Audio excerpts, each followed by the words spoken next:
بسم اللہ الرحمن الرحیم۔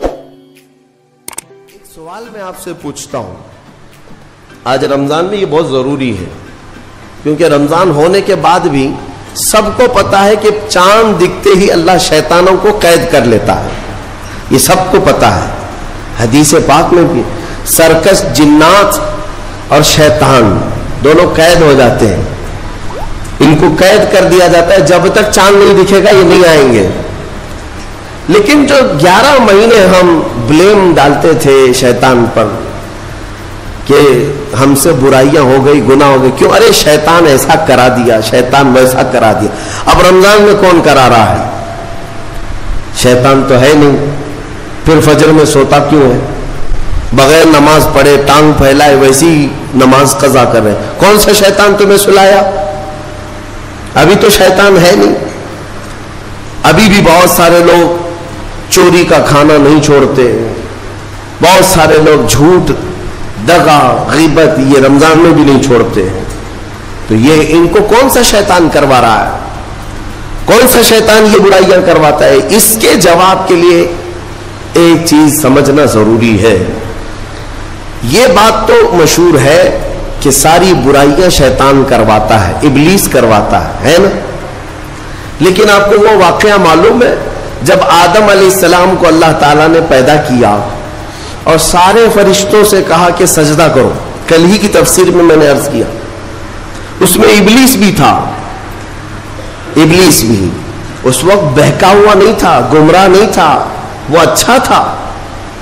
ابلیس تو بہت عبادت کرنے والا تھا اللہ تعالیٰ کی، تو اس نے اللہ کے حکم کو ٹال کر آدم کو سجدہ نہیں کیا، غرور میں کھڑا رہا، نافرمانی کیا۔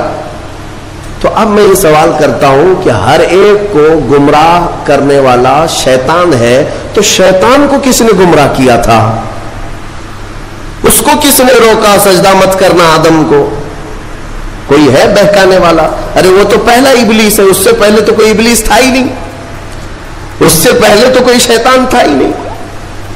شیطان کو کس نے روکا کہ تو بڑا ہے، تو بلند ذات والا ہے، آدم مٹی سے بنا ہے؟ یہ خیال کس نے ڈالا؟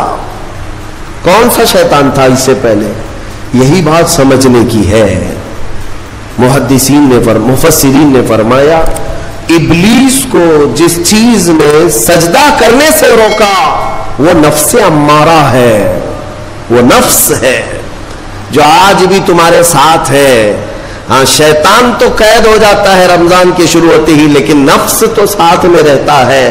اب پتا چلا کہ رمضان میں جو کچھ بھی غلطیاں یا کوتاہیاں یا گناہ کچھ لوگوں سے سرزد ہوتے ہیں تو یہ نفس کے پجاری ہیں، نفس ان کے ساتھ ہے، یہ نفس کی غلامی میں آ گئے اور نفس کے شکار ہو گئے۔ اسی لیے قرآن میں اللہ تعالیٰ نے اپنے رسول سے بھی یہ فرمایا اَرَأَيْتَ مَنِ اتَّخَذَ إِلَٰهَهُ هَوَاهُ أَفَأَنْتَ تَكُونُ عَلَيْهِ وَكِيلًا۔ اے رسول کیا آپ نہیں دیکھتے کچھ لوگ ایسے ہیں جنہوں نے اپنے نفسانی خواہشات کو اپنا خدا بنا لیا ہے، اپنی خواہشات کو اپنا خدا بنا لیا ہے۔ اے رسول کیا آپ ایسوں کی سفارش کریں گے، ایسے لوگوں کی وکالت کریں گے؟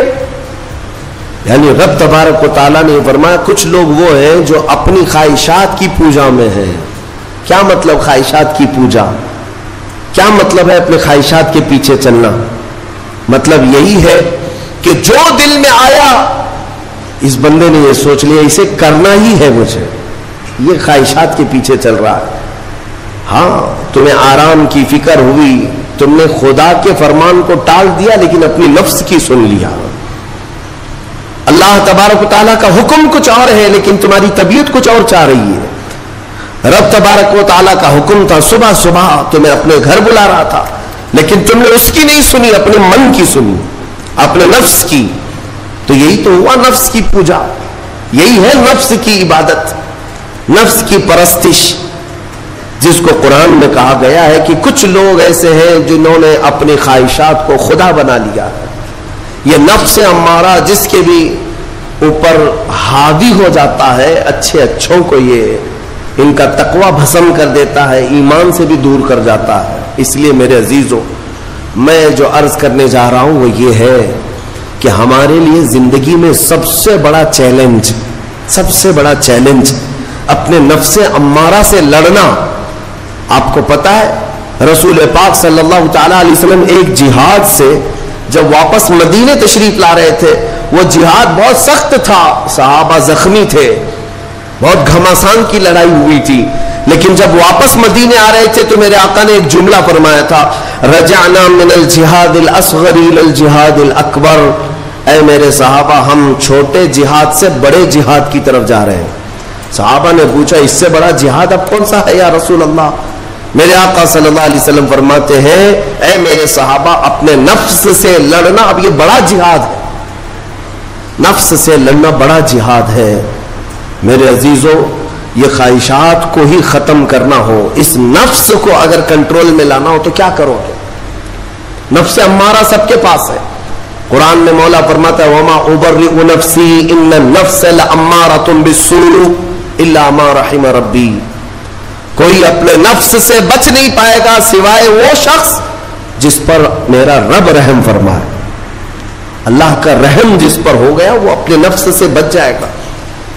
میں آپ کو ایک دعا بتاتا ہوں, حضور پاک صلی اللہ علیہ وسلم اگر دعا کرتے تھے تو اس سے آپ کو اندازہ ہو جائے گا کہ یہ کتنی امپورٹنٹ چیز میں آپ کے سامنے کہہ جا رہا ہوں. کون سی؟ حضور جب دعا کرتے تھے تو یوں کہتے تھے اللہ کی بارگاہ میں, اللہم لا تکلنی الی نفسی طرفۃ عین. اے اللہ تو مجھے میرے نفس کے حوالے ایک منٹ کے لیے بھی مت دینا, تو اپنی حفاظت میں رکھ. حضور جب یہ دعا کرتے تھے کہ مجھے میرے نفس کے حوالے ایک منٹ کے لیے, طرفۃ عین کہتے ہیں پلک جھپکنے کے برابر, اتنے ٹائم کے لیے بھی اے اللہ تو مجھے میرے نفس کے حوالے مت کرنا, تو اپنی حفاظت میں رکھ. سید الانبیاء جب یہ دعا کرتے ہیں تو اندازہ کرو اے مومنو نفس کی تباہ کاریاں کیا کیا ہیں, یہ کتنوں کو ہلاک کر دیتا ہے, کتنوں کا عمل ضائع کرتا ہے, کتنوں کا ایمان ختم کرتا ہے. اب میں جو بات کہہ رہا ہوں وہ یہ توجہ سے سنو, یہ نفس امارہ جس نے شیطان کو بھی گمراہ کیا, شیطان کو بھی بہکا دیا, یہ نفس آدم کو سجدہ نہ کرنے کا جو غرور پیدا کیا یہی نفس امارہ تھا. اس نفس امارہ کو اگر کوئی کنٹرول کرا سکتا ہے تو وہ ماہ رمضان المبارک, بس یہی ہے رمضان کی فضیلت. رمضان المبارک اس لیے تمہیں دیا گیا کہ بڑی بڑی طاقتیں تمہارے نفس کو قابو میں نہیں کر پائیں گی, لیکن رمضان کے روزے تمہیں کنٹرول میں لے آئیں گے, کنٹرول میں لائیں گے. اب سمجھ میں آیا کہ روزے کیوں رکھائے جا رہے ہیں؟ ارے گرمیوں کی شدت ہے, ادھر حلق سوکھا جا رہا ہے, پیٹ پیٹ سے لگ جاتا ہے. ان لوگوں کو پوچھو روزہ کیسا ہوتا ہے جو مزدوری کرتے ہیں, ان لوگوں سے پوچھو جو دن بھر کام کاج کرتے ہیں. میرے عزیزوں روزے رکھنے کے بعد کیا رب تبارک و تعالی کسی کو اس کی طاقت سے زیادہ تکلیف دینا چاہتا ہے؟ نہیں میرے عزیزوں, وہ رحمان ہے. اس نے جب تمہیں ماں کے پیٹ میں 9 مہینے رزق دیا تو کیا کائنات میں نہیں دے گا؟ تمہیں ماں کے پیٹ میں بھی رزق دیتا رہا. تم جب دنیا میں آئے تمہارے ماں کے سینے میں خون سے دودھ کس نے بنایا؟ تمہارے رزق کا انتظام کرنے والا وہ خدا. اگر تمہیں حکم دیتا ہے کہ صبح سے لے کر شام تک بھوکے رہو تو یہ اس کا ظلم نہیں بلکہ یہ عین کرم ہے, اللہ تبارک و تعالیٰ کا رحم ہے تم پر کہ وہ مولا ہماری اصلاح چاہتا ہے کہ ہمارے اندر تقوی آ جائے جسم میں بھی اور روح میں بھی. اب ایک اور بات میں آپ کو بتا دوں, میں نے ایک بات پڑھی تھی نفس کے متعلق, یہ نفس امارہ. اسی لیے امام غزالی رحمۃ اللہ تعالی علیہ نے فرمایا اللہ کی جو مخلوق ہے وہ 3 طرح کی ہے, ایک فرشتے, دوسرے انسان, تیسرے جانور. یہ 3 الگ الگ قسم کی مخلوق ہیں کیونکہ اللہ تعالیٰ نے تینوں کو جو چیزیں دی ہیں ان میں فرق ہے. فرشتوں کو اللہ نے عقل دیا ہے, نفس نہیں ہے. نفس, شہوت, برائی کرنے کی خواہش فرشتوں کے اندر ہے ہی نہیں, وہ سوچ بھی نہیں سکتے برائی کرنے کا. فرشتوں کو اللہ نے عقل دیا ہے. اور عقل عزت والی چیز ہے. اور جانوروں کو اللہ نے نفس دیا ہے, عقل نہیں. عقل والے نہیں ہیں جانور, عقل والے نہیں, لیکن نفس ہے, شہوت ہے. شہوت بھی ہے, نفس بھی. لیکن انسان ایک ایسی مخلوق ہے جسے اللہ نے عقل بھی دیا ہے, نفس بھی دیا. مطلب یہ ہے کہ تمہیں اللہ نے ایک چیز فرشتوں والی دی ہے, ایک چیز جانوروں والی بھی دی ہے. دونوں تمہارے اندر ہے, عقل بھی ہے, نفس بھی ہے. لیکن امام غزالی فرماتے ہیں, توجہ, جو بندہ نفس ہونے کے باوجود گناہوں سے اپنے آپ کو بچا لیا, وہ بندہ فرشتوں سے بھی افضل ہے. کیوں؟ فرشتے اس لیے بچے ہوئے ہیں کہ ان کے پاس نفس ہے ہی نہیں, اور تم بچ رہے ہو تو کمال کی بات ہے. نفس ہوتے ہوئے بھی گناہ سے بچ گیا تو اس انسان کا مقام فرشتوں سے بھی اعلیٰ ہے. لیکن ساتھ ہی امام غزالی یہ بھی فرماتے ہیں, عقل ہونے کے باوجود اگر گناہوں سے نہیں بچتا تو پھر وہ جانوروں سے زیادہ ذلیل ہے. کتے اور خنزیر سے بھی گیا گزرا ہے, کیونکہ جانور تو بیچارہ معذور ہے, اسے عقل نہیں ہے, نفس ہے. تمہارے پاس عقل ہے, اس کے باوجود حرام کاریاں کر رہے ہو تو جانوروں سے زیادہ گر گئے. فیصلہ تمہارے ہاتھ میں ہے کہ تم کون سی زندگی گزارنا چاہتے ہو. بسم